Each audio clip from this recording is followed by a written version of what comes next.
Hey guys, I'm going to show you how I would solve these protein sequencing problems, starting with the first one, which says a heptapeptide was found to have an amino acid composition of aspartate, leucine, lysine, methionine, phenylalanine, and tyrosine.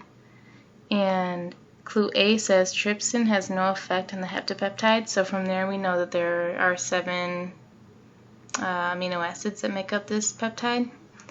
And proteins are always read from N to C, so whenever you have this, like an amino acid, the left side is always the N terminal and the right side is on the C side.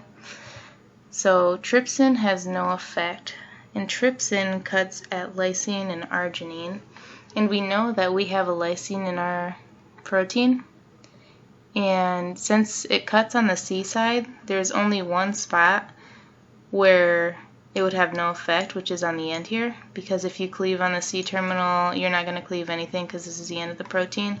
Whereas if you were like on the second one right here, if you cleaved on the C side, you would split it in two. And then for the second clue, it says one cycle of Edmond degradation renders this molecule. And for the test, you're going to want to be able to identify the amino acids on an Edmond degradation, and to do that you're going to want to look at this side of the molecule, which is your amino acid. So this right here is your functional group, which is the phenylalanine, and Edmond degradation gives the N-terminal ID, so we know that the N-terminal is phenylalanine.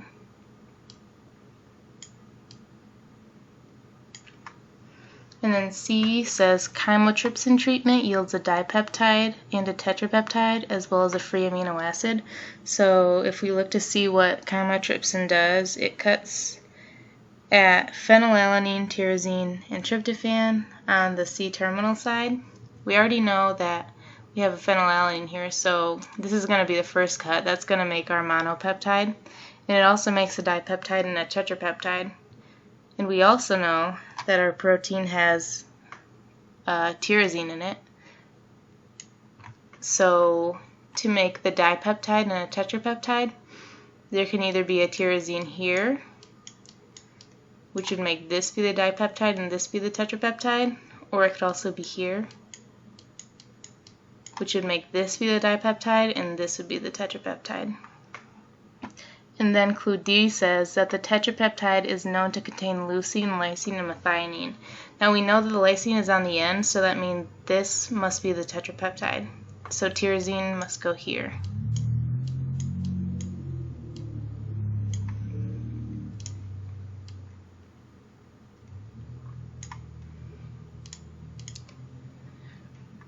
And we also know that there's a leucine and a methionine somewhere in this tetrapeptide. So you could write leucine, I would write leucine and lysine somewhere in here. Alright, so treatment with asp-N protease yields a tripeptide and a tetrapeptide. Asp-N protease cuts at aspartate and glutamate, and we have an aspartate in our protein. And so if it's cutting on the N side, that means you can have your aspartate here to make this be the tetra and this the tri, or it can cut here to this, so this would be the tripeptide and this would be the tetrapeptide. And then our last clue says that cyanogen bromide treatment generates a dipeptide, a tetrapeptide, and a free lysine. And cyanogen bromide cuts at methionines on the C terminal side. So to generate the free lysine, that means there must be one methionine here, which would be our monopeptide. And then it also makes a dipeptide and a tetrapeptide. And the only other place it could make that is right here.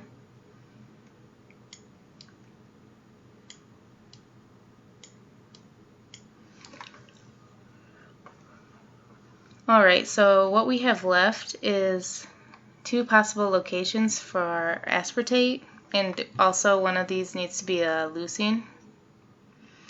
So we don't necessarily know which spot it could go in. You can have it go in either one. So I'm going to put my aspartate here and my leucine here. but given these clues, you could have it in either location.